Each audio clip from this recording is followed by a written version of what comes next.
सन 2001 उत्तराखंड के एक गांव में रहने वाली एक सुंदर और भोली भाली लड़की कस्तूरी, जो एक आलीशान बंगले में रहने वाले नौजवान लड़के को अपना दिल दे बैठती है और उसे अपने पति के रूप में स्वीकार करती है।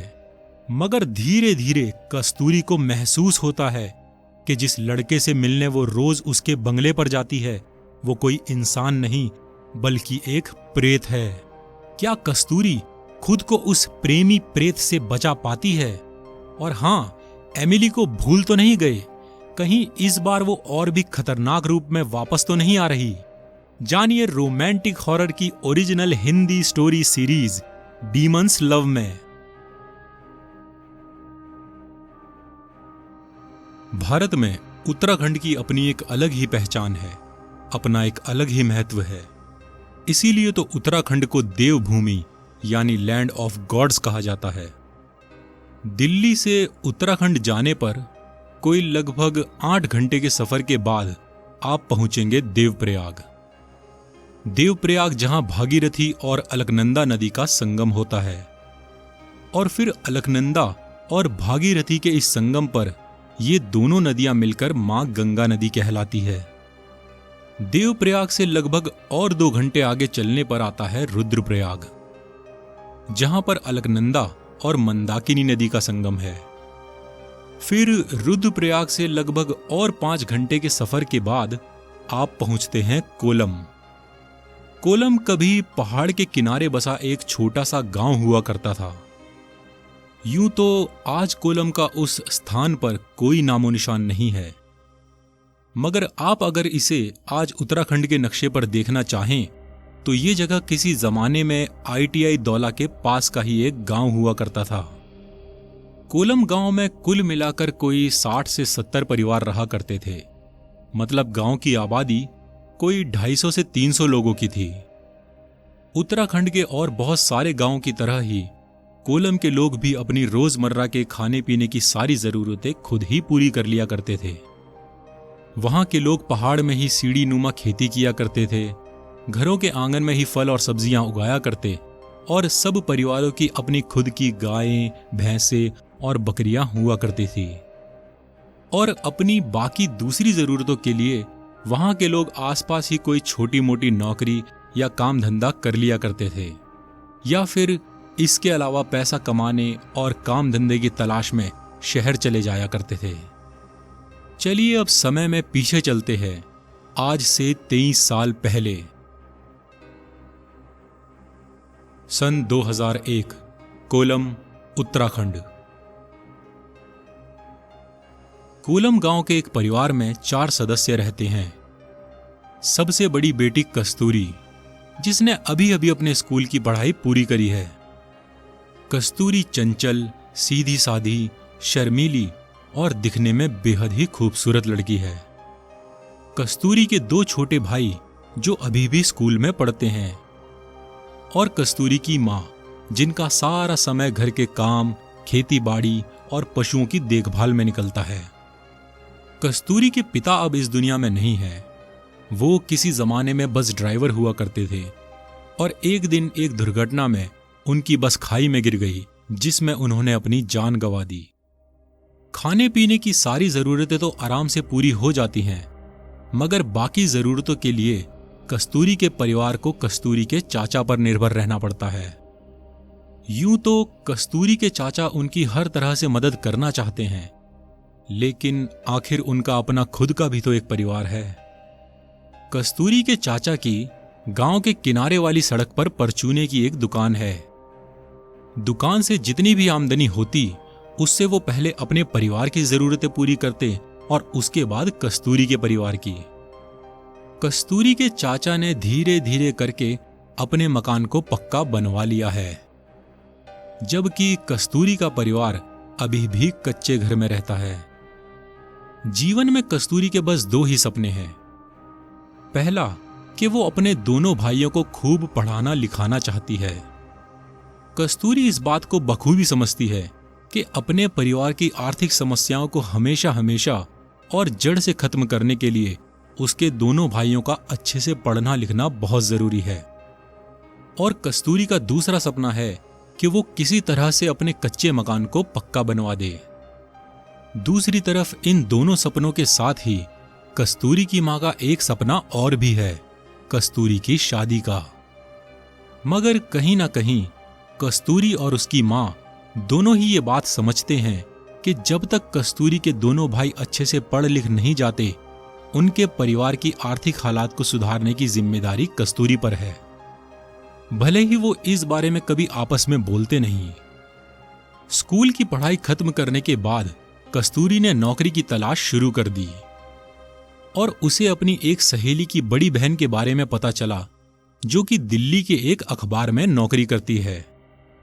कस्तूरी ने अपनी सहेली से बोलकर दिल्ली में उसकी बड़ी बहन के साथ अपने रहने का इंतजाम करवा लिया और साथ ही उसी अखबार में नौकरी की बात भी कर ली। उसके बाद कस्तूरी उस अखबार में नौकरी करने के लिए दिल्ली आ गई और अपनी सहेली की बड़ी बहन के साथ एक किराए के घर में रहने लगी। नौकरी में धीरे धीरे कस्तूरी का मन लगने लगा और देखते ही देखते 2 साल गुजर गए। कस्तूरी की वजह से धीरे धीरे उसके परिवार की आर्थिक हालत सुधरने लगी। कस्तूरी साल में सारे त्योहार और छुट्टियां मिलाकर कोई लगभग 2 महीने अपने घर पर रहती और बाकी के 10 महीने दिल्ली में नौकरी किया करती है। वो हर बार जब भी कोलम गांव अपने घर आती है, अपने और चाचा के परिवार में सबके लिए खूब सारे तोहफे लेकर आती है। इस तरह कस्तूरी और उसके परिवार की जिंदगी धीरे धीरे खुशनुमा होने लगी। फिर देखते ही देखते कस्तूरी के परिवार में एक बड़ा समारोह आता है। कस्तूरी के चचेरे भाई की शादी है। शादी का यह समारोह उनके परिवार के लिए अब तक का सबसे बड़ा और पहला फंक्शन है और पूरे परिवार और रिश्तेदारों में खूब खुशी का माहौल है।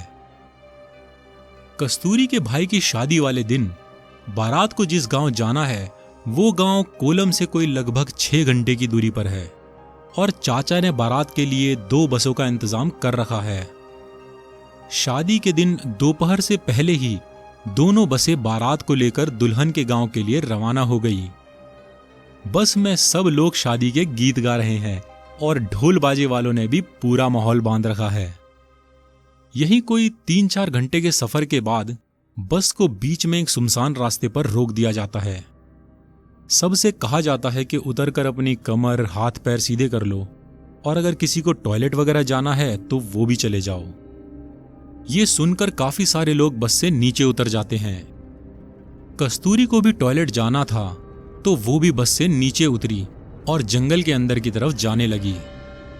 ताकि कोई देख ना ले, वो जंगल में काफी अंदर तक गई और फिर उसने देखा कि एक जगह 5-6 मोटे मोटे बड़े बड़े पेड़ एक साथ एक कतार में घेरा बनाए हुए हैं।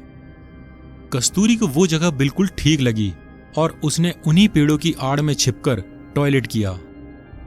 टॉयलेट करने के बाद जब कस्तूरी खड़े होकर अपने कपड़े सुधारने लगी कि तभी उसको एक आवाज सुनाई दी, तुम आ गई। अचानक से कस्तूरी डर गई। वो अपने चारों तरफ नजरें घुमाकर देखती है मगर आसपास कोई भी नहीं है। उसने फटाफट अपने कपड़े ठीक किए और जैसे ही जाने के लिए एक कदम आगे रखा, उसे ऐसा महसूस हुआ जैसे उसको पीछे से किसी ने छुआ हो। कस्तूरी ने तुरंत मुड़कर पीछे देखा, वहां पर कोई भी नहीं है। डरी हुई कस्तूरी परेशान होकर इधर उधर देखने लगती है कि तभी उसकी नजर उन्हीं पेड़ों के बीच में रखे हुए एक मटके पर पड़ती है। उन पेड़ों की जड़ों के बीच मिट्टी में आधा दबा हुआ एक मटका रखा है, जिसे देखकर यह साफ समझ में आ रहा है कि यह किसी तरह का टोना टोटका है। उस मटके पर हार, सिंदूर, मांस के कुछ टुकड़े और ना जाने क्या क्या अजीबोगरीब तरह की चीजें पड़ी हुई हैं। मटके को एक काले धागे से लपेटा गया है और उस धागे के छोर पर एक हड्डी बंधी हुई है। मटके पर ऐसे निशान बने हुए हैं जैसे खून सूख जाने पर बनते हैं। ये देखकर कस्तूरी बहुत ज्यादा डर जाती है और वो वहां से फटाफट निकलती है। और जैसे ही वो सड़क किनारे पहुंचने वाली थी, उसको फिर अपने पीछे एक आवाज सुनाई देती है, मैं भी तुम्हारे साथ जाऊंगा। दूसरी बार आवाज सुनने पर कस्तूरी बहुत ज्यादा डर जाती है और वो तेज दौड़कर बस की तरफ जाती है और फटाफट बस में चढ़कर अपनी सीट पर बैठ जाती है। कस्तूरी डरी हुई तो है, मगर उसने इस बारे में किसी को कुछ भी नहीं कहा है। और फिर थोड़ी देर बाद कस्तूरी ये सब भूलकर धीरे धीरे शादी के जश्न और नाच गाने में मशरूफ हो जाती है। शादी का समारोह बड़े धूमधाम और खुशी के साथ संपन्न होता है। समारोह के बाद दिल्ली जाने से पहले कस्तूरी एक हफ्ता और अपने घर पर रुकने वाली है। यूं तो उस जंगल वाली घटना के अलावा कस्तूरी के साथ कुछ अजीब नहीं हुआ और ना ही कस्तूरी ने उस घटना के बारे में किसी को कुछ बताया। मगर कभी कभी अचानक से कस्तूरी को ऐसा महसूस होता है कि जैसे मानो उसके साथ कोई है और उसको देख रहा है। कई बार तो जब कस्तूरी घर में अकेली भी होती है तब भी उसको ऐसा महसूस होता है कि जैसे उसके आसपास कोई मौजूद है। हालांकि अपने चारों तरफ देखने पर उसको कोई भी दिखाई नहीं देता है और फिर कुछ भी ना दिखाई देने पर वो इसे बस अपने मन का एक वहम मानकर अपने आप को शांत कर लेती है। कई बार तो उसको बहुत ज्यादा ऐसा महसूस होता है कि जैसे कोई उसके पास में बिल्कुल उससे सटकर खड़ा हुआ है, खास तौर पर तब जब वो घर में अकेली होती है। मगर कहीं ना कहीं वो खुद को ही ये समझा लेती है कि ये सब और कुछ नहीं, बस उसके मन का एक वहम है। और ना ही वो इस बारे में किसी से कुछ भी कहती है, ये सोचकर कि सब उस पर हंसेंगे और उसका मजाक बनाएंगे। फिर एक हफ्ते बाद आखिरकार वो दिन भी आ गया जिस दिन कस्तूरी को दिल्ली जाने के लिए रवाना होना है। कस्तूरी सुबह सुबह ही नहाकर तैयार हो जाती है और जाने का सारा सामान तो उसने पिछली रात को ही पैक कर लिया था। कस्तूरी की मां ने उसके सफर के लिए आलू की सब्जी और पराठे बनाकर एक टिफिन में पैक कर दिए हैं और उसके बाद कस्तूरी और उसकी मां एक साथ बैठकर नाश्ता करते हैं। कस्तूरी के दोनों भाई अभी तक सो रहे हैं। घर से निकलने से पहले कस्तूरी ने दोनों भाइयों के माथे को चूमा और फिर मां के साथ गांव के किनारे वाली सड़क पर पहुंचकर बस का इंतजार करने लगी। वहीं बगल में ही कस्तूरी के चाचा अपनी दुकान खोलने की तैयारी कर रहे थे, तो जाते जाते कस्तूरी अपने चाचा से भी मिल लेती है। फिर कुछ ही देर बाद बस आ जाती है। कस्तूरी और उसकी मां एक दूसरे को गले लगाते हैं और फिर कस्तूरी बस में चढ़कर एक सीट पर बैठ जाती है। सफर को शुरू हुए अभी कोई 2-2.5 घंटे हो चले हैं और बस पहाड़ों और वादियों के बीच से होते हुए जा रही है। बाहर पहाड़ों और वादियों का नजारा जैसे दिल को छू रहा है और आज मौसम भी बेहद सुहावना हो रहा है। बस का सफर इतना आनंदमय गुजर ही रहा था कि अचानक से बस के इंजन में से तेज आवाज आती है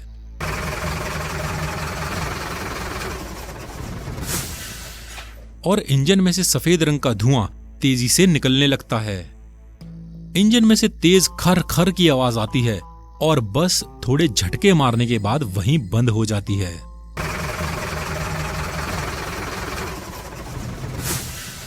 अभी लोग कुछ सोच ही रहे थे कि सारा सफेद धुआं बस के अंदर ही भरने लगता है। बस में मुश्किल से जो 10-12 मुसाफिर हैं, वो सभी बस से उतरकर सड़क के किनारे पहाड़ वाली तरफ जाकर खड़े होते हैं और बस का ड्राइवर और उसका एक साथी इंजन की जांच पड़ताल करने में लग जाते हैं। बस एक ऐसी जगह खराब हुई है जहां दूर दूर तक कोई इंसानी बस्ती नहीं है। जब काफी देर बाद भी बस ठीक नहीं होती है तो बस के सभी मुसाफिर वहां से निकलने लगते हैं, कोई आगे के सफर पर तो कोई वापस पीछे की ओर जहां से वो आए थे।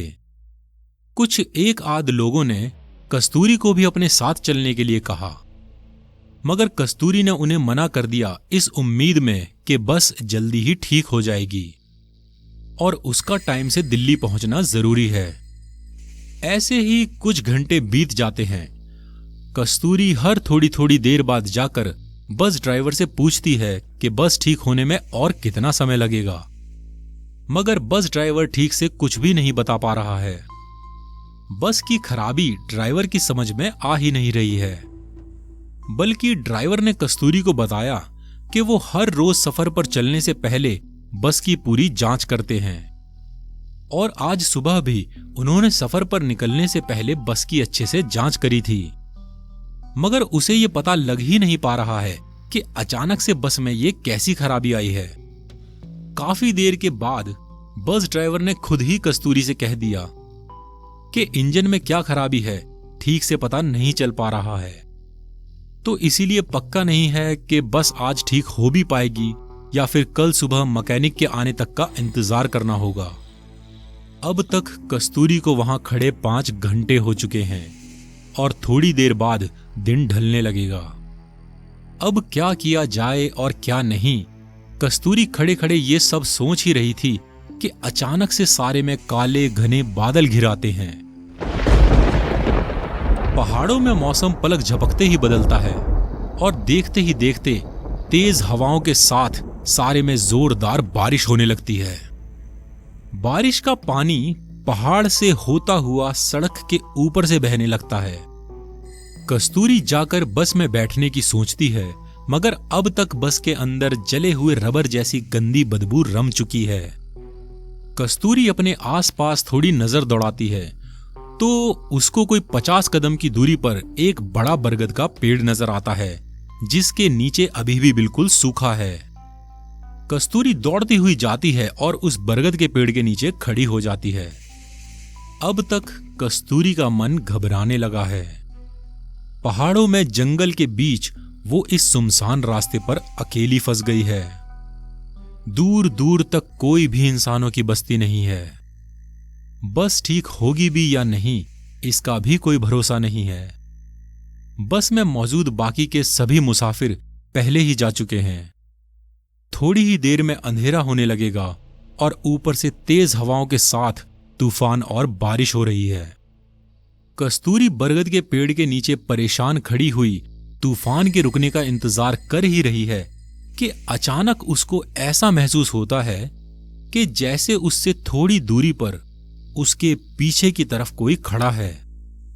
एक पल के लिए तो उसको लगता है कि जैसे फिर से उसको कोई वहम हुआ है, मगर जैसे ही वो हल्की सी गर्दन घुमाकर पीछे की तरफ देखती है तो वो देखती है कि वहां पर तो वाकई में कोई खड़ा है।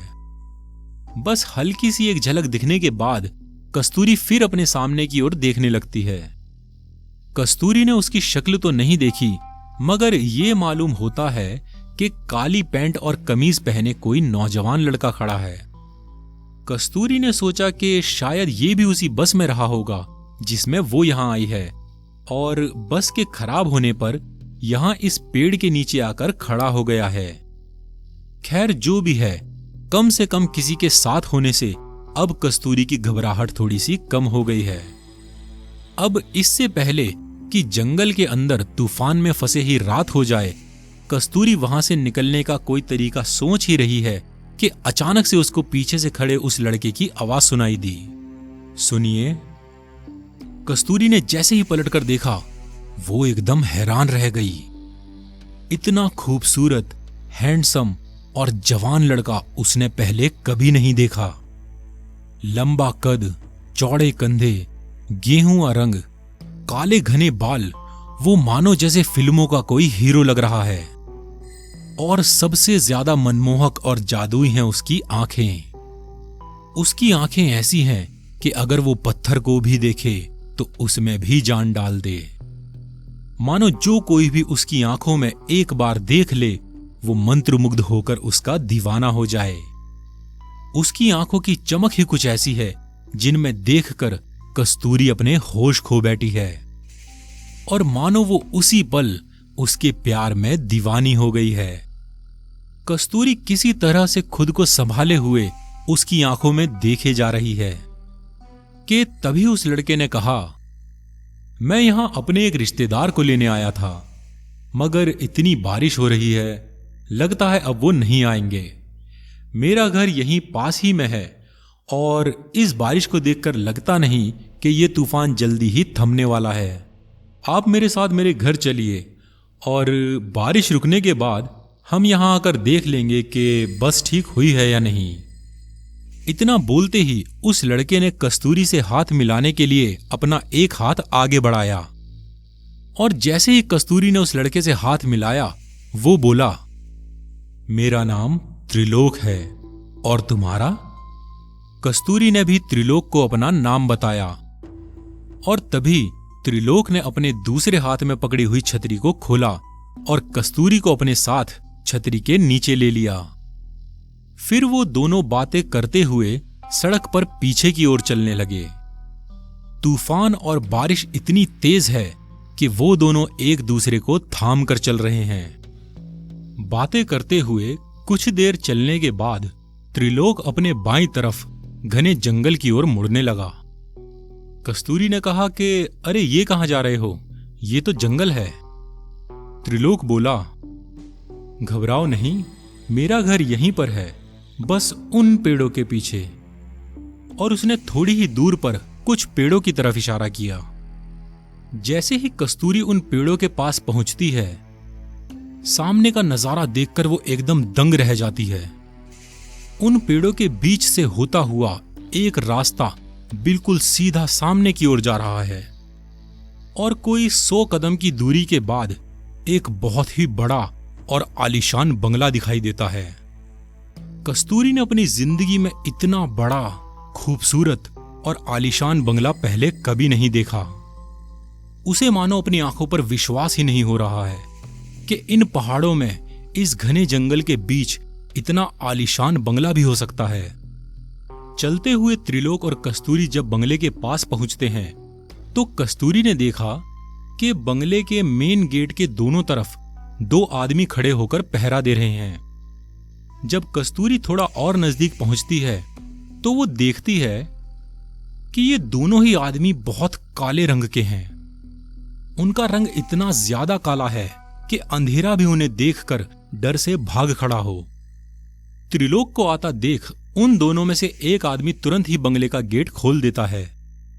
कस्तूरी जब उन दोनों आदमियों का चेहरा देखती है, तो उन दोनों का चेहरा बिल्कुल एक्सप्रेशनलेस है, जैसे उनके चेहरे पर किसी भी तरह का कोई हाव भाव ही नहीं है। साथ ही उन दोनों की शक्ल बिल्कुल एक जैसी मालूम होती है। अंदर आने पर कस्तूरी देखती है कि घर के बाहर की ओर एक बड़ा और बहुत सुंदर गार्डन है। घर के दाईं तरफ एक शानदार स्विमिंग पूल है, और घर के बाईं ओर पर थोड़ी ही दूरी पर 3-4 बड़ी बड़ी गाड़ियां खड़ी है। कस्तूरी ये सब देखकर काफी नर्वस हो गई है। उसने पहली बार इतने आलीशान बंगले में कदम रखा है। फिर त्रिलोक अपने एक हाथ से कस्तूरी के हाथ को थामता है और दूसरे हाथ से बंगले का दरवाजा खोलकर कस्तूरी को अपने साथ अंदर ले जाता है।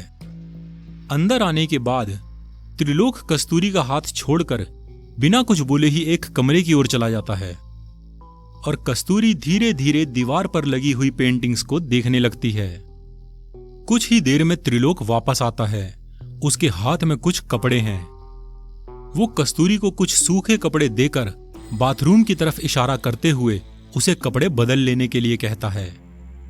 वहीं वो दोनों आदमी भी अंदर आकर कमरे के एक कोने में खड़े हुए हैं। जब कस्तूरी बाथरूम की ओर जाने लगती है, त्रिलोक उनमें से एक आदमी को चाय बनाने के लिए कहता है। जब कस्तूरी कपड़े बदलकर बाहर आती है, तो वो देखती है कि सामने की ओर एक कमरे के अंदर चेयर पर त्रिलोक बैठा है। जब कस्तूरी उस कमरे में जाती है, तो उस कमरे में दूसरी तरफ वाली दीवार पूरी शीशे की बनी हुई है। उस दीवार के पास ही एक छोटी सी टेबल है जिस पर चाय और कुछ बिस्किट्स रखे हैं, और टेबल के साथ ही 2 कुर्सियां हैं जिनमें से एक पर त्रिलोक बैठा है। कस्तूरी जाकर दूसरी कुर्सी पर बैठती है और वो दोनों चाय पीते हुए बातें करने लगते हैं। बाहर का नजारा बेहद ही खूबसूरत है। कमरे के बाहर स्विमिंग पूल नजर आ रहा है। पूल के बाद गार्डन, और फिर बंगले की दीवार के बाहर जंगल के पेड़, और चारों तरफ पहाड़ों का नजारा किसी स्वर्ग जैसा मालूम हो रहा है। बातें करते हुए वो दोनों ऐसे हंस रहे हैं जैसे उन्हें दुनिया की सारी खुशियां मिल गई हों। जोरदार बारिश और तेज हवाओं में जंगल के पेड़ ऐसे झूम रहे हैं जैसे मानो वो एक साथ संगीत की ताल पर थिरक रहे हों। मौसम इतना रोमांटिक पहले कभी ना था। मानो जैसे खुद भगवान ने ही जमीन पर आकर हवाओं में प्यार करने वाली खुशबू मिला दी हो। मानो जैसे किसी ने बारिश के पानी में इश्क की नशीली दवा घोल दी हो। बातों ही बातों में हंसते हंसते कस्तूरी स्विमिंग पूल की तरफ वाला दूसरा दरवाजा खोलती है और पूल के पास जाकर बारिश में नहाने लगती है। वो अपने दोनों हाथों को खोलकर अपना चेहरा ऊपर किए हुए बरसात का आनंद लेती है। त्रिलोक अब दरवाजे पर खड़ा हुआ बस कस्तूरी को देखे जा रहा है। त्रिलोक की दी हुई ड्रेस में कस्तूरी बेहद ही खूबसूरत लग रही है। साथ ही बारिश में भीगकर उसका जिस्म एक अंगार जैसा दहक रहा है। मानो जो भी उसको देखे वो खुद पर काबू खो बैठे और खुद ही उससे प्यार करने पर मजबूर हो जाए। त्रिलोक 2 मिनट तो कस्तूरी को बारिश में भीगते हुए देखता ही रहता है, मगर उसके बाद उससे रहा नहीं जाता। वो बारिश में कस्तूरी के पास जाता है और उसको अपनी बाहों में ले लेता है। कस्तूरी को जोर से बाहों में पकड़कर त्रिलोक उसे किस करने लगता है और कस्तूरी भी त्रिलोक का पूरा साथ देने लगती है। जोरदार बारिश में पूल के किनारे वो दोनों एक दूसरे से लिपटे हुए एक दूसरे को किस कर रहे हैं और देखते ही देखते दोनों के जिस्म की गर्मी बढ़ने लगती है। धीरे धीरे वो दोनों एक दूसरे के प्यार में डूबते ही जा रहे हैं और फिर धीरे धीरे वो दोनों एक दूसरे के कपड़े उतारने लगते हैं। स्विमिंग पूल के किनारे इस जोरदार बारिश में वो दोनों एक दूसरे में पूरी तरह से डूब जाते हैं। बारिश की इस ठंडी फुहार में भी उन दोनों के जिस्म की गर्मी बढ़ती ही जा रही है और आखिरकार वो दोनों वहीं बारिश में बेहद पैशनेट हॉट एंड स्टीमी करते हैं। ये समय उन दो जिस्मों के मिलकर एक हो जाने का है, एक दूसरे में खो जाने और एक दूसरे से पूरी तरह से तृप्त हो जाने के बाद भी वो दोनों वहीं उस बारिश में एक दूसरे को बाहों में लिए देर तक लिपटे रहते हैं। कुछ देर बाद जब उन दोनों को होश आता है तब त्रिलोक कस्तूरी को अपने हाथों में उठाकर घर के अंदर अपने बेडरूम में ले जाता है।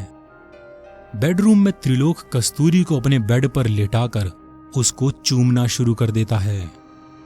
थोड़ी ही देर में वो दोनों फिर से एक दूसरे को प्यार करने लगते हैं और इस बार उन्होंने एक दूसरे को तब तक नहीं छोड़ा जब तक वो दोनों ही थकान से चूर नहीं हो गए। थकान के बाद त्रिलोक की बाहों में उसके सीने पर सिर रखकर लेटी हुई कस्तूरी को नींद आ जाती है। कुछ ही घंटों बाद जंगल में रात का काला गहरा अंधेरा छा जाता है। पहाड़ों के बीच उस घने जंगल में रात का सन्नाटा गूंज रहा है। ये रात इतनी डरावनी मालूम होती है जैसे अपने साथ ये किसी की रूह को भी लेकर जाएगी। वहीं कस्तूरी हल्के हल्के से अपनी नींद से जागने लगती है। आंखें खोलने से पहले ही उसके चेहरे पर एक मुस्कान आ जाती है। उसके चेहरे पर त्रिलोक के प्यार की बारिश में भीगने की खुशी है। मन ही मन मुस्कुराते हुए वो धीरे धीरे अपनी आंखें खोलने लगती है। नीचे लेटी हुई कस्तूरी की नजर सीधे ऊपर छत पर पड़ती है। उसको छत ऐसी नजर आती है जैसे मानो वो छत पत्थरों से बनी हो। कस्तूरी अभी भी ठीक से देखने के लिए अपनी आंखें टिमटिमा रही है। फिर थोड़ी ही देर बाद उसकी आंखें ठीक से देखने लगती हैं। इस बार कस्तूरी छत को बड़े ध्यान से देखती है और वो देखती है कि छत वाकई में पत्थर जैसी दिखाई दे रही है। जैसे ही कस्तूरी उठने लगती है तो उसने देखा कि उसने एक बड़ा सा कंबल ओढ़ रखा है। कस्तूरी ने अपने एक हाथ से कंबल ऊपर उठाकर देखा तो उसने नीचे कुछ भी नहीं पहना है। फिर जिस हाथ से कस्तूरी ने कंबल को पकड़ा हुआ है उसे वो कंबल कुछ अजीब सा महसूस होता है। कस्तूरी उस कंबल को थोड़ा अच्छे से छूती है और फिर जब वो उस कंबल को उलट पलट कर देखती है तो वो बिल्कुल हैरान रह जाती है।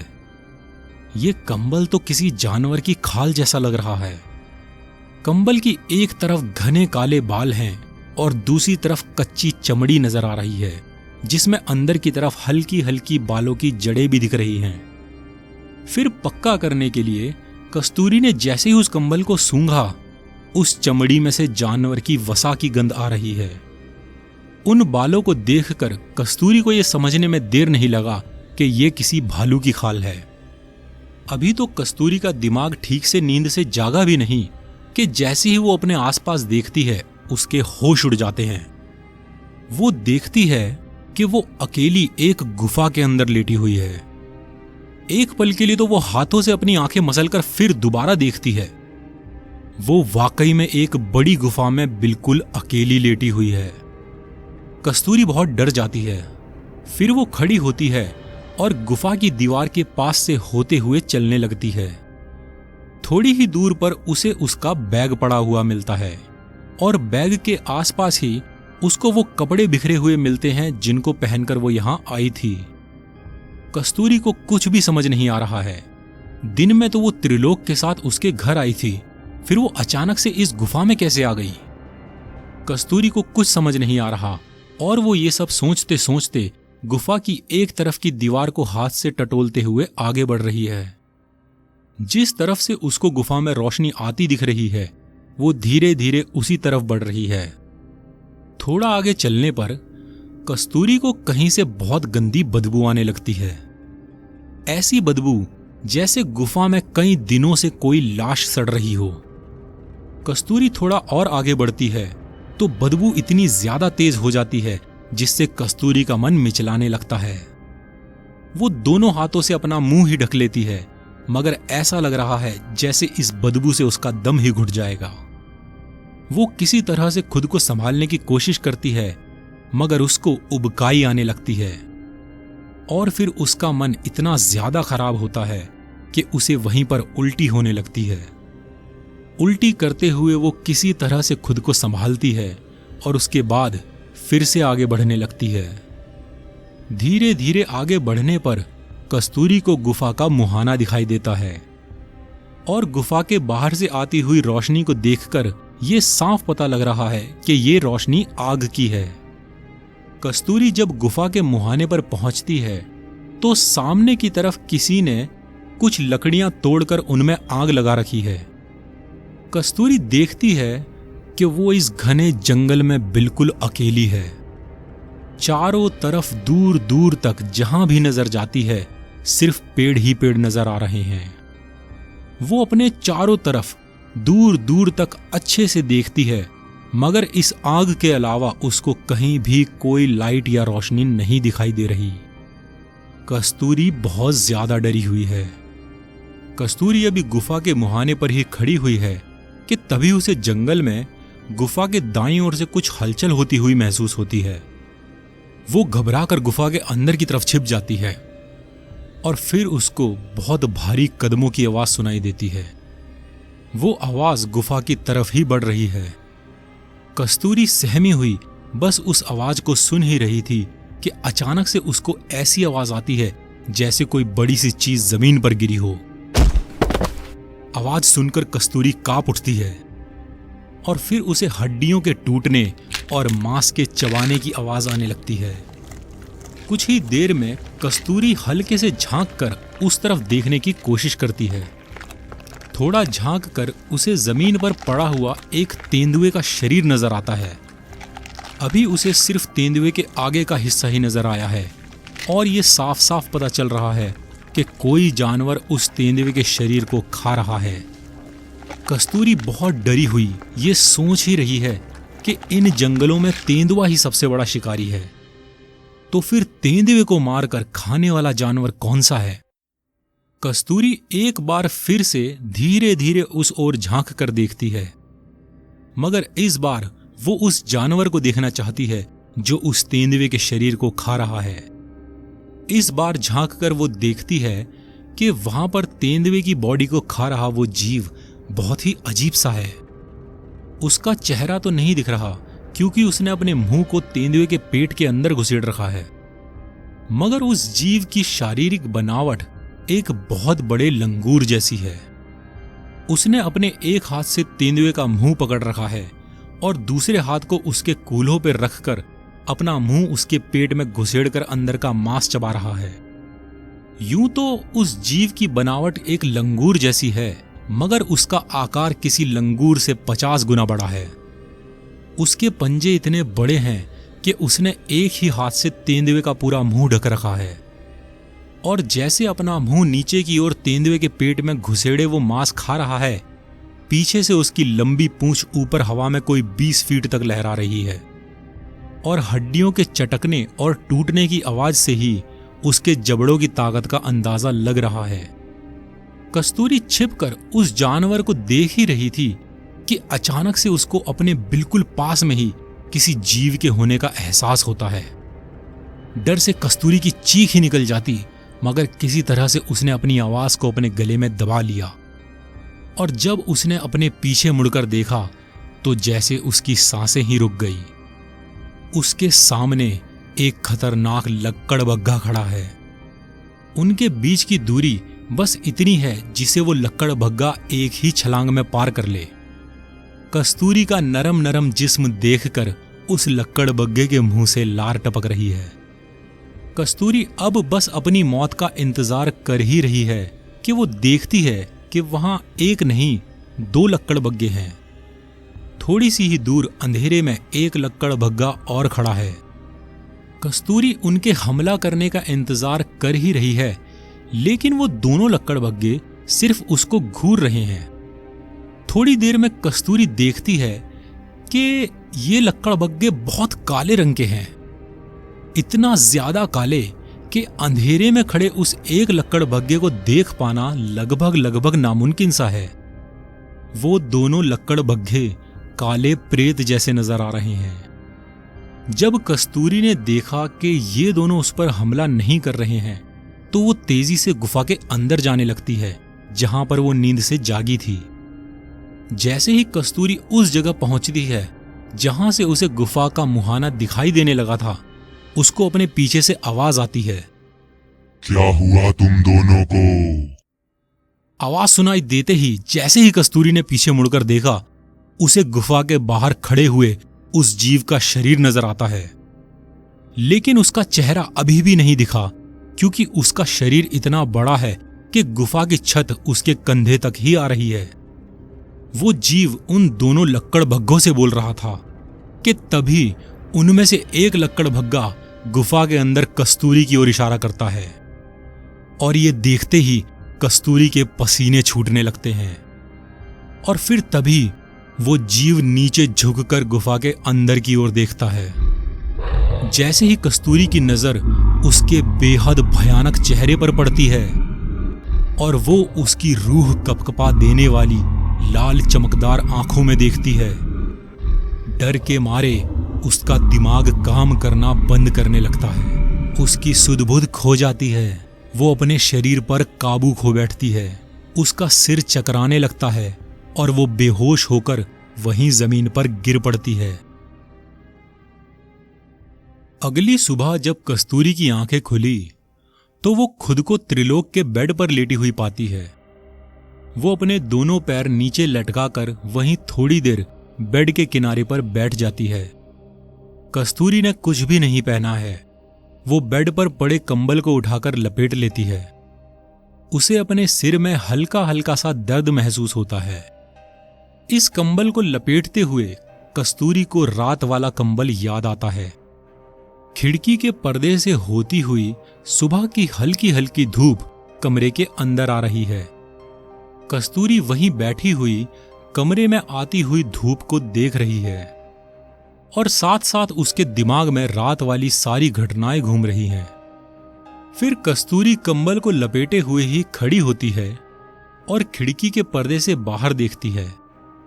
बाहर गार्डन में उसे त्रिलोक एक्सरसाइज करता हुआ नजर आता है। कस्तूरी देखती है कि पास ही एक कुर्सी पर उसके कपड़े रखे हैं। वो कंबल को बेड पर रखकर अपने कपड़े पहनने लगती है। इतने में ही त्रिलोक अपना वर्कआउट खत्म करके कमरे में आता है।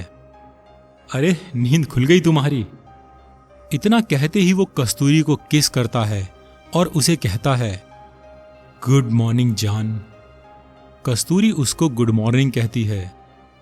त्रिलोक रूम से बाहर जाते हुए कस्तूरी से कहता है, तुम नहाकर रेडी हो जाओ, फिर साथ में बैठकर नाश्ता करते हैं। इतना बोलते ही वो रूम से बाहर जाने ही वाला था कि अचानक से वो रूम के दरवाजे पर रुक जाता है और फिर वो धीरे से पीछे मुड़कर कस्तूरी से कहता है, तुम्हें याद है कल रात को क्या हुआ था? ये सुनते ही कस्तूरी की आंखें बड़ी हो जाती हैं, मगर इससे पहले कि वो कुछ सोचती, त्रिलोक जोर से हंसने लगता है और कहता है, अरे कल रात तुम इतनी जोर से खर्राटे ले रही थी, मतलब कि तुम कल बहुत गहरी नींद में सोई थी। जरूर तुमने कोई सपना भी देखा होगा। इतना बोलकर त्रिलोक हंसते हंसते रूम से चला जाता है। ये सुनकर कस्तूरी भी अपने मन में सोचने लगती है कि कल रात जो उसके साथ हुआ वो जरूर एक डरावना सपना था। फ्रेश होने के बाद कस्तूरी त्रिलोक के साथ बंगले के टेरेस पर बने सिटिंग एरिया में बैठकर नाश्ता करती है। सुबह का मौसम है और हवा में हल्की सी ठंडक है। हवा में भीनी भीनी सी जंगली फूलों की खुशबू घुली हुई है। बंगले की छत से चारों ओर पहाड़, जंगल और वादियों का नजारा है। ये जगह, मौसम और समा किसी स्वर्ग से कम नहीं है। नाश्ता करने के बाद त्रिलोक और कस्तूरी खूब सारी प्यार भरी बातें करते हैं और वो दोनों खूब हंसी मजाक करते हैं। वो दोनों एक दूसरे से इतना घुल मिल गए हैं जैसे वो दोनों एक दूसरे को सदियों से जानते हों। कस्तूरी सुबह दिल्ली के लिए रवाना होना चाहती थी, मगर त्रिलोक उसको शाम तक अपने पास रोक लेता है और उससे कहता है कि अब उसको दिल्ली जाने की जरूरत नहीं पड़ेगी। पूरी दोपहर वो दोनों एक दूसरे को प्यार करने और बातें करने में बिताते हैं। दोपहर इतनी जल्दी बीतती हुई महसूस होती है जैसे अभी बस 2 मिनट पहले ही तो सुबह हुई थी। फिर शाम होने से पहले गैलरी में रखे हुए सोफे पर कस्तूरी त्रिलोक के सीने पर सिर रखकर उसकी बाहों में लेटी हुई है कि तभी त्रिलोक अपनी जेब से कुछ निकालता है और कस्तूरी की हथेली में रखकर उसकी मुट्ठी बंद कर देता है। कस्तूरी त्रिलोक की आंखों में देखती है और फिर त्रिलोक कहता है, कस्तूरी, अब जो मैं तुम्हें कहने वाला हूं उस बात को बहुत ध्यान से सुनो। तुम अब मेरी हो, मेरी अर्धांगिनी हो। अब तुम्हें दिल्ली जाने की कभी जरूरत नहीं पड़ेगी। अब तुम अपने भाइयों को जितना चाहे उतना पढ़ा सकोगी। अपने कच्चे घर की जगह एक महल बनवा सकोगी। बस तुम्हें हर रोज, हर सुबह मुझसे मिलने आना है। तुम हर रोज सुबह सूरज उगने पर मुझसे मिलने आओगी और शाम होने से पहले चली जाओगी। और सबसे जरूरी बात, तुम कभी भी किसी भी हालत में किसी से मेरा जिक्र नहीं करोगी। किसी को नहीं बताओगी कि तुम अब मेरी हो चुकी हो। हर रोज जाने से पहले मैं तुमको एक तोहफा दूंगा। इतना कहकर त्रिलोक कस्तूरी की हथेली की तरफ इशारा करता है। कस्तूरी जैसे ही अपनी हथेली खोलकर देखती है, उसकी हथेली में गेहूं के दाने के बराबर एक सोने का नग है। कस्तूरी त्रिलोक के मुंह से अपने लिए अर्धांगिनी शब्द को सुनकर उसको हमेशा हमेशा के लिए अपने पति के रूप में स्वीकार कर लेती है। फिर त्रिलोक कस्तूरी को सूरज ढलने से पहले वहां से जाने के लिए कहता है और कस्तूरी अपना बैग लेकर वापस अपने घर के लिए निकल जाती है। कस्तूरी घर जाने से पहले एक दुकान से मिठाई खरीद लेती है और जब वो घर पहुंचती है तो वो घर वालों से कहती है कि अब उसको नौकरी के लिए दिल्ली नहीं जाना पड़ेगा। उसकी कंपनी उत्तराखंड में ही एक नया ऑफिस बनवा रही है जहां पर उसका ट्रांसफर हो गया है। नया ऑफिस उनके घर से बस 2 ही घंटे की दूरी पर है। और सिर्फ यही नहीं, अब उसका प्रमोशन हो गया है और उसकी सैलरी भी बढ़ गई है। कस्तूरी का परिवार ये सब जानकर बहुत खुश है। उस दिन के बाद कस्तूरी रोज सुबह तैयार होकर अपने घर से त्रिलोक के घर जाने लगती है। वो बस को जंगल के बीच रास्ते में ही रुकवा कर उतर जाती है। वो पूरा दिन त्रिलोक के घर पर उसके साथ बिताती है। वो दोनों एक दूसरे में इतना डूबे रहते हैं कि सारा समय एक दूसरे से प्यार ही करते रहते हैं। उनके प्यार की भूख जैसे बढ़ती ही जा रही है। हर रोज उनको ऐसा लगता है जैसे वो आज पहली ही बार मिल रहे हों। यूं ही इसी तरह से दिन बीतते रहते हैं। कस्तूरी हर रोज त्रिलोक से मिलने जाती है और उसे जी भरकर प्यार करने के बाद सूरज ढलने से पहले वहां से निकल जाती है। त्रिलोक हर शाम कस्तूरी को जाने से पहले सोने का एक नग देता है और अगली सुबह फिर आने का वचन लेता है। दिन हफ्तों और हफ्ते महीनों में बदल जाते हैं और देखते ही देखते इसी तरह पूरे 10 महीने गुजर जाते हैं। कस्तूरी के घर वाले अब धीरे धीरे उसके रिश्ते की बात चलाने लगे हैं और कस्तूरी खुद भी अब ये सोचने लगी है कि आखिर ऐसा कब तक चलता रहेगा। पिछले 10 महीनों में कस्तूरी ने त्रिलोक से कई बार शादी का जिक्र किया है, मगर त्रिलोक कभी भी कस्तूरी को कोई सटीक जवाब नहीं देता। ऐसा नहीं है कि त्रिलोक कस्तूरी से प्यार नहीं करता या फिर वो उसका इस्तेमाल कर रहा है, मगर जब भी कस्तूरी त्रिलोक से शादी की बात छेड़ती है वो उदासी भरी नजरों से बात को टाल देता है, मानो जैसे वो किसी तरह से मजबूर है। ऐसे ही एक दिन कस्तूरी त्रिलोक के घर से निकलकर बस का इंतजार कर रही थी कि अचानक उसको सामने से साइकिल पर आते हुए उसके चाचा नजर आते हैं। चाचा को देखकर कस्तूरी थोड़ा सा सकबका जाती है कि तभी चाचा अपनी साइकिल रोककर उससे पूछते हैं कि वो यहां बीच जंगल में क्या कर रही है।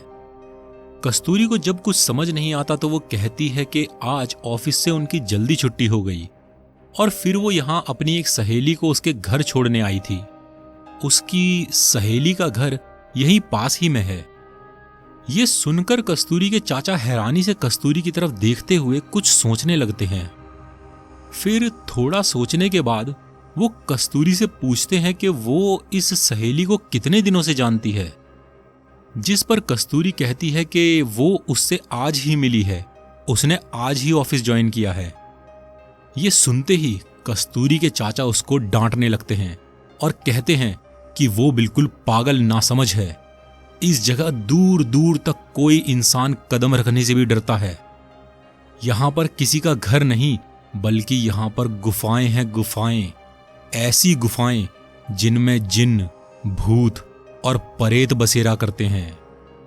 वो लड़की जरूर कोई जिन या छलावा है। इतना कहते ही कस्तूरी के चाचा उसको अपने पीछे साइकिल पर बैठने को कहते हैं, तो कस्तूरी चाचा के साथ उनकी साइकिल पर बैठ जाती है।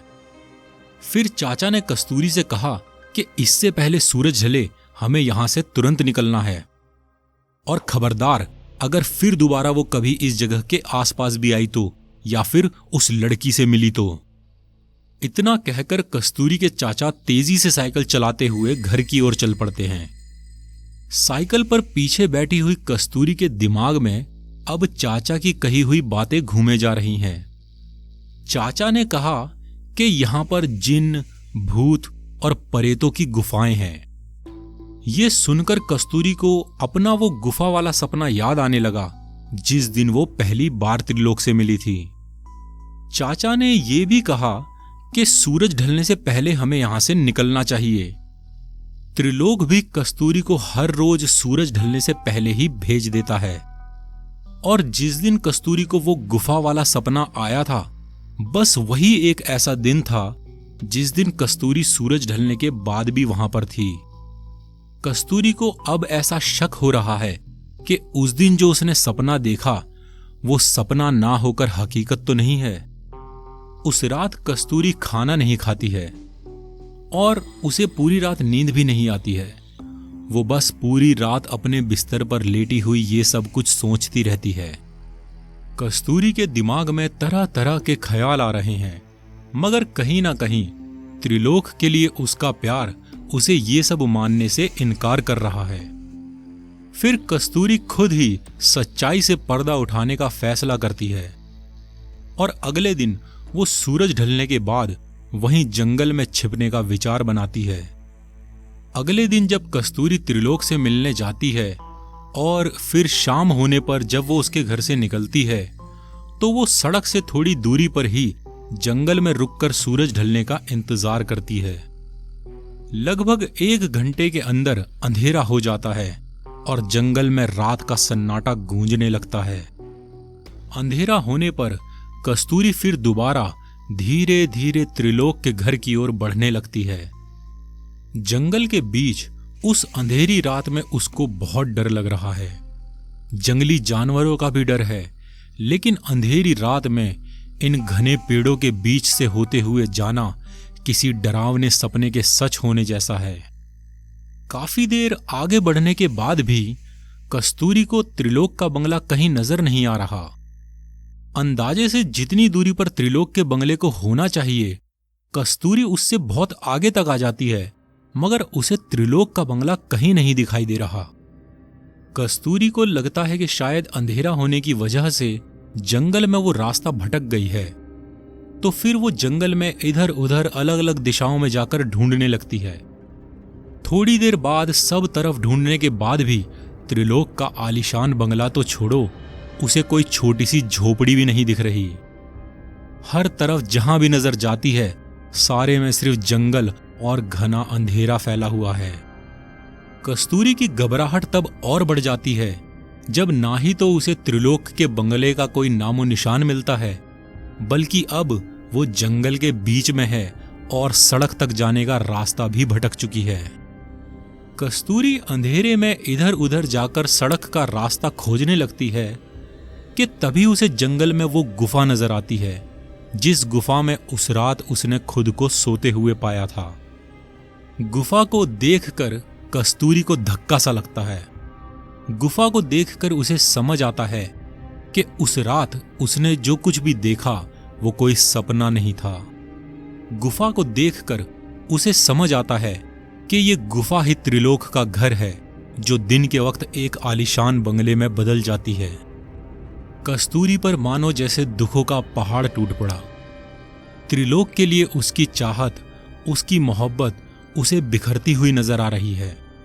उसका दिल अंदर ही अंदर दुख के सागर की गहराइयों में डूबता जा रहा है और उसकी आंखों से पीड़ा के आंसू रुक ही नहीं रहे। जिसको वो अपना पति स्वीकार कर चुकी है, वो कोई इंसान नहीं है। ये सोचते सोचते वो सिसकती हुई बस रोए जा रही है। कस्तूरी रोते हुए एक बड़े पेड़ के पीछे छिपकर गुफा की ओर देख रही थी कि अचानक उसके पीछे से आवाज आती है, आखिर तुमने मेरी बात नहीं मानी। कस्तूरी जैसे ही पलटकर पीछे देखती है, उसके सामने वही दैत्य खड़ा है। उसका चेहरा इतना डरावना है कि उसको देखने के बाद इंसान अपने मरने की कामना करने लगे। कस्तूरी जोर जोर से चीखना चाहती है, मगर उसका भयानक चेहरा देखकर कस्तूरी की आवाज गले में ही कहीं गुम हो गई। जैसे ही वो अपनी लाल डरावनी आंखों से कस्तूरी की आंखों में घूरता है, कस्तूरी का शरीर तुरंत ही पीला पड़ने लगता है। कस्तूरी के शरीर का सारा खून तेजी से सूखने लगता है। जिस तरह से वो कस्तूरी की आंखों में घूर रहा है, कस्तूरी की सांसें बस उखड़ने ही वाली हैं। मगर इससे पहले कि बस कस्तूरी के प्राण अब डर के मारे उसका शरीर छोड़कर भाग खड़े हों, कस्तूरी अपनी आंखें बंद कर लेती है। आंखें बंद करते ही कस्तूरी किसी बेजान पुतले की तरह जमीन पर गिर पड़ती है। उसका मांस अंदर की ओर हड्डियों में धंसा जा रहा है। वो एक कंकाल जैसी नजर आ रही है, लेकिन अभी उसकी सांसें चल रही हैं। कस्तूरी अपनी आंखों को बंद ही रखती है और किसी तरह से खुद को जमीन पर घसीटने लगती है। जमीन पर घसीटते हुए वो आगे बढ़ती रहती है। वो अपनी आंखें बंद करे हुए ही जंगल में जमीन पर खुद को घसीटते हुए आगे बढ़ती रहती है। थोड़ी देर बाद उसका शरीर धीरे धीरे नॉर्मल होने लगता है। काफी देर तक खुद को जमीन पर घसीटने के बाद कस्तूरी धीरे धीरे अपनी आंखें खोलकर देखती है। वहां पर उसके अलावा कोई नहीं है और सामने थोड़ी दूरी पर सड़क नजर आ रही है। कस्तूरी रोते हुए सड़क पर पैदल ही घर की तरफ चलने लगती है। कस्तूरी देर रात को घर पहुंचती है। जो सदमा आज कस्तूरी के दिल और दिमाग पर लगा है उसे मिटा पाना नामुमकिन है। कस्तूरी सारी रात अपने बिस्तर पर सिसकती हुई रोती रहती है। उस रात पहली बार कस्तूरी ये फैसला करती है कि अब वो त्रिलोक के पास नहीं जाएगी। यूं तो कस्तूरी रोज सुबह सुबह तैयार होकर त्रिलोक से मिलने निकल जाया करती थी, मगर अगले दिन सूरज बिल्कुल सर पर चढ़ आया है और कस्तूरी त्रिलोक के पास नहीं पहुंचती। कस्तूरी की मां बगीचे में फल और सब्जियां देखने गई है।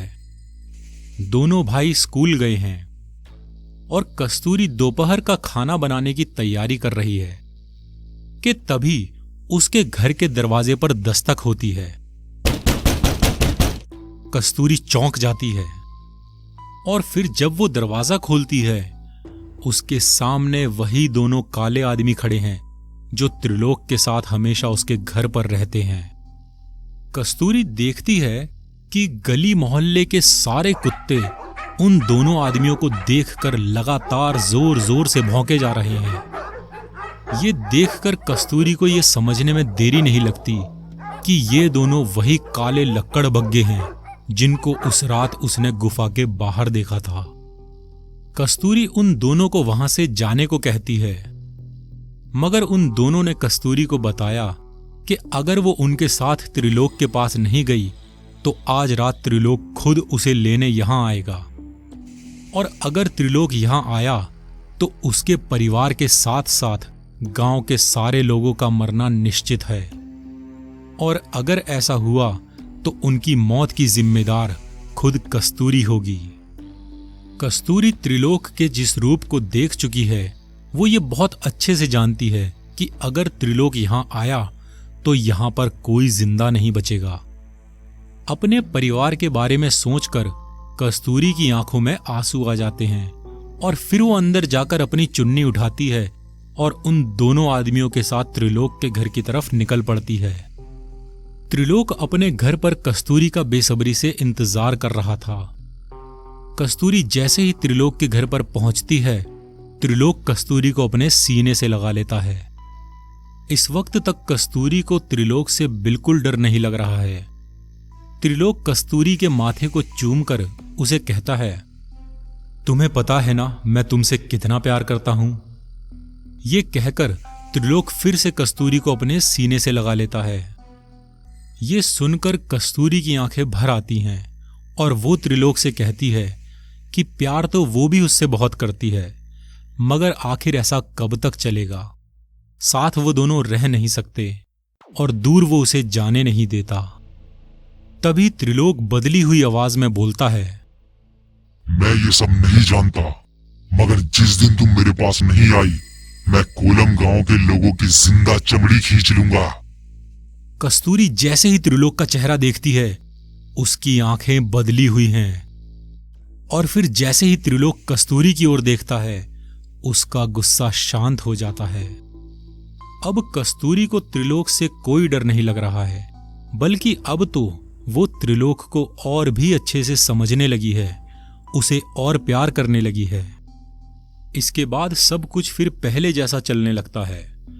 कस्तूरी फिर पहले की ही तरह रोज सुबह तैयार होकर त्रिलोक से मिलने उसके घर जाती है और शाम होने से पहले वहां से निकल जाती है। मगर अब कस्तूरी पहले जैसी नहीं है। पहले वाली कस्तूरी हमेशा ही खिलखिलाती और खुशमिजाज रहती थी, मगर अब कस्तूरी हमेशा एक दुख में डूबी रहती है। उसके चेहरे पर हमेशा ही एक उदासी छाई रहती है, मानो जैसे अंदर ही अंदर कोई गम उसको खाए जा रहा है। यूं तो जिंदगी जिस तरह से चल रही है, कस्तूरी उससे बहुत खुश है, मगर वो इस बात से परेशान है कि आखिर ऐसा कब तक चलता रहेगा। एक ना एक दिन तो सच सबके सामने आएगा ही, और जिस दिन ऐसा होगा उस दिन उसकी और गांव के सारे लोगों की जिंदगी का क्या होगा। कस्तूरी परेशान इसलिए भी है कि वो जानती है कि वो दिन अब ज्यादा दूर नहीं है। जल्दी ही उसके घर वाले उसकी शादी के लिए कोई लड़का पसंद कर लेंगे। कस्तूरी दिन रात इस समस्या का समाधान सोचने में लगी रहती है। वो त्रिलोक के साथ पूरी तरह नहीं रह सकती और दूसरी तरफ ना ही त्रिलोक उसे अपने से अलग होने देता है। कस्तूरी ये बात घरवालों को भी नहीं बता सकती है। ऐसा करना उनकी मौत को दावत देने जैसा होगा। और ना ही वो कहीं भाग सकती है, क्योंकि त्रिलोक तो उसको कैसे भी ढूंढ ही लेगा।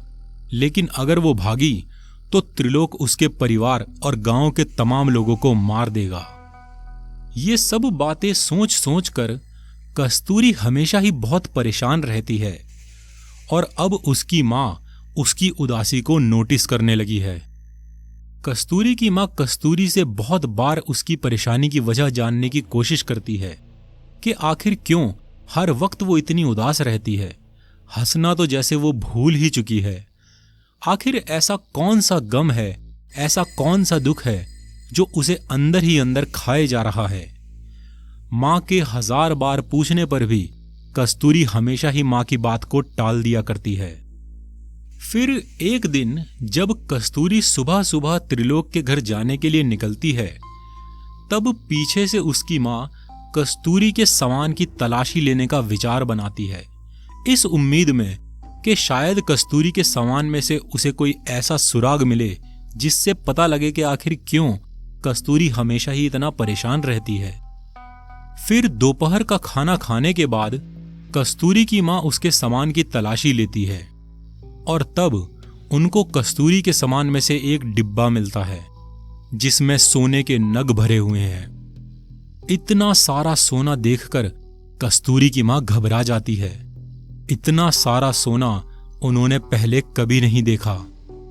आखिर कस्तूरी के पास इतना सारा सोना कहां से आया? कहीं वो किसी गलत चक्कर में तो नहीं पड़ गई? फिर उस रात जब कस्तूरी घर लौटती है, तब रात का खाना खाने के बाद कस्तूरी की मां उसे अपने पास बिठाती है। वो कस्तूरी के हाथ में सोने के नगों से भरा डिब्बा रखती है और फिर उसे अपनी कसम देकर सब कुछ सच सच बताने के लिए कहती है। और फिर ऐसा होने पर कस्तूरी अपनी मां के गले लगकर सिसक सिसक के रोने लगती है। उसके अंदर का सारा दुख बाहर आने लगता है, जैसे मानो वो ना जाने कब से इस दुख के बाहर आने का इंतजार कर ही रही थी। और फिर कस्तूरी रोते हुए अपनी मां को पूरी कहानी सुनाती है। कस्तूरी की आप बीती सुनने के बाद कस्तूरी की मां तुरंत ही कस्तूरी के चाचा को बुलवा लेती है और फिर वो दोनों सारा किस्सा कस्तूरी के चाचा को सुनाते हैं। कस्तूरी के चाचा गांव के कुछ सबसे समझदार लोगों में गिने जाते हैं। सारा किस्सा सुनने के बाद कस्तूरी के चाचा बहुत देर तक वहीं कुर्सी पर बैठे बैठे गहरी सोच में डूबे रहते हैं और इस समस्या का कोई समाधान सोचने में लगे रहते हैं। रात भर वहीं कुर्सी पर बैठे बैठे वो 12 कप चाय पी जाते हैं और फिर बहुत देर विचार करने के बाद वो सारे साम दाम दंड भेद समझने के बाद कुर्सी से खड़े होते हैं और कहते हैं कि अपना सारा सामान बांध लो, हम सबको अभी दिल्ली के लिए निकलना होगा। अब हम यहां नहीं रह सकते। अच्छा है हमारे पास ये सोना है, इससे हमें बहुत मदद होगी। सुबह होने में अभी बस कुछ ही घंटे बाकी हैं और दोनों परिवार अपना सारा सामान बांधना शुरू करते हैं। समय रहते ही सुबह का उजाला होने से पहले ही दोनों परिवार गांव से निकल जाते हैं और फिर उस दिन पहली बार कस्तूरी त्रिलोक के पास नहीं पहुंचती। उसके आदमी भी खाली हाथ ही वापस लौट आते हैं और बताते हैं कि कस्तूरी का घर बिल्कुल खाली पड़ा है, वहां पर कोई भी नहीं है। उस शाम कोलम गांव पर घने गहरे काले बादल छा जाते हैं। उस रात कोलम गांव में ऐसा तूफान आता है जैसा पहले कभी किसी ने अपने सपने में भी नहीं देखा था। घनघोर बारिश में हवाएं इतनी तेज हैं जो सारे घरों को ताश के पत्तों की तरह बिखेर रही हैं। कोलम गांव पूरी तरह से बिल्कुल बर्बाद हो जाता है और फिर उस रात त्रिलोक कोलम गांव पहुंचता है और सारी रात गांव में मौत का तांडव होता है। उस रात त्रिलोक एक प्रतिज्ञा लेता है मेरा नाम त्रिलोक है। तीनों लोकों में मुझसे कोई नहीं बच सकता। मैं वादा करता हूँ, तुम जहां भी होगी मैं तुमको ढूंढ निकालूंगा। इतना बोलते ही त्रिलोक अपना चेहरा ऊपर की ओर करके आसमान की ओर देखने लगता है। उसके ऊपर देखते ही बादलों में से चांद नजर आने लगता है। त्रिलोक थोड़ी देर तक चांद को देखता है और फिर उन दोनों लक्कड़बग्घों को अपने पास बुलाकर उनसे कहता है कि 2 दिन बाद पूर्णिमा की रात है। त्रिलोक एक जवान लड़की की लाश का सीना चीरकर उसका दिल निकालता है और ये दिल लक्कड़बग्घों को देकर तुरंत ही हिमाचल प्रदेश के जंगलों के लिए उन्हें रवाना कर देता है। अगली सुबह जब बादल छटते हैं तब कोलम गांव का नजारा जिसने भी देखा उसका दिल दहल जाता है। आसपास के गांवों के लोग, पुलिस और प्रशासन के तमाम अधिकारी वहां मौजूद होते हैं। गांव के तमाम घर पूरी तरह से चकनाचूर हो चुके हैं। गांव के सारे निवासी, बच्चे, बूढ़े, जवान, आदमी, औरत, सबकी लाशें देखकर ऐसा लग रहा है जैसे जिंदा ही उनके शरीर से चमड़ी को खुरेद खुरेद कर उतार लिया गया हो। जिसने भी इस नजारे को देखा उसने मानो धरती पर ही साक्षात नरक के दर्शन कर लिए। किसी की भी समझ में नहीं आ रहा कि आखिर ये सब क्या हुआ है। कल रात आसपास के सभी गांवों में तूफान तो छोड़ो, हवा का एक झोंका भी नहीं आया। दिल्ली पहुंचकर कस्तूरी उसी सोसाइटी में एक बड़ा घर किराए पर ले लेती है जहां वो अपनी सहेली की बड़ी बहन के साथ रहा करती थी और फिर दोनों परिवार एक साथ वहीं रहने लगते हैं। लगभग 3 दिन तक लगातार चलने के बाद आखिरकार दोनों लक्कड़बग्घे पूर्णिमा की रात को हिमाचल प्रदेश के जंगल के अंदर एक घाटी में पहुंचते हैं। वहां पर उन दोनों को पेड़ों की जड़ों में एक बड़ी मांद नजर आती है। वो दोनों लड़की के दिल को मांद के अंदर फेंककर वहीं बाहर इंतजार करते हैं। कुछ ही देर में मांद के अंदर से दिल को चबाने की आवाज सुनाई पड़ती है और फिर उस मांद में से किसी बड़े खूंखार जीव के घुर्राने की आवाज आती है और देखते ही देखते एक बहुत बड़ा और भयानक भेड़िया मांद में से निकल के बाहर आता है। ये भेड़िया और कोई नहीं बल्कि एमिली है। पूर्णिमा के चांद की तेज रोशनी में एमिली भेड़िए के रूप में एक दैत्य जैसी नजर आ रही है। लक्कड़बग्घों को वहां देख एमिली तुरंत समझ जाती है कि त्रिलोक ने उसे बुलाया है और वो उसी वक्त दोनों लक्कड़बग्घों के साथ त्रिलोक से मिलने निकल पड़ती है। कुछ दिनों बाद दिल्ली में कस्तूरी को अपनी सहेली की बड़ी बहन से कोलम गांव में हुए आतंक के बारे में मालूम पड़ता है। सारी खबर सुनकर कस्तूरी बहुत दुखी होती है। वो खुद को गांव के सभी लोगों की मौत का जिम्मेदार मानती है। उसे इतना ज्यादा दुख होता है कि धीरे धीरे वो सबसे मिलना जुलना बंद कर देती है और बस दरवाजा बंद करके सारा दिन अपने कमरे में ही रहती है। वो अपने ऑफिस जाना छोड़ देती है और धीरे धीरे खाना पीना भी बंद कर देती है। वहीं दूसरी तरफ एमिली अब इंसानी रूप में आ चुकी है। वो त्रिलोक के पास पहुंचती है और त्रिलोक उसे सारा किस्सा सुनाकर कस्तूरी को ढूंढने के लिए कहता है। त्रिलोक एमिली को कस्तूरी के कुछ कपड़े देता है। एमिली उन कपड़ों को सूंघकर कस्तूरी की गंध लेती है और तुरंत ही उसके पीछे निकल जाती है। वहीं दूसरी तरफ दिल्ली में अब कस्तूरी धीरे धीरे बहुत कमजोर हो चुकी है।